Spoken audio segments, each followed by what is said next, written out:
Chceš poriadok v kuchyni, chceš to mať minimalistické, chceš mať proste rozdelené korenie správne. Je to už rok, čo sme sa nasťahovali do tohto bytu a len sa tak kopia veci.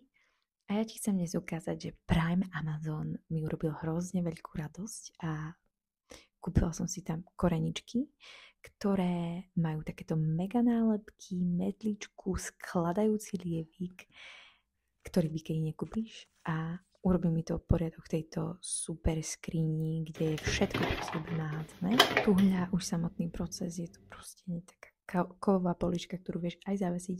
Ja chcem, aby stála. Trvalo mi to asi tak 2-3 hodiny, kým som to celé vlastne poskladala, otvorila, očistila. Pozor, tie krabice režu, áno, neporeš sa, bolí to, keď sa to hojí. Anyway, proste som zobrala všetky korenia, ktoré mám a dúfam, že mi pošlete aj nejaké ďalšie, ktoré môžem použiť, pretože som čuduj sa svete ani nepoužila všetky tie skleničky ešte. Skleničky, neviem, jak sa to povie po slovensky, lebo už žijem v Česku a už som dement.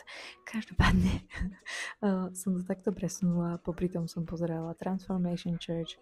Ak nevieš, čo to je, tak si to proste pustí a zistíš, aká pecka brutálna to je pri varení. Najviac odporúčam ženy, aj muži, pardon.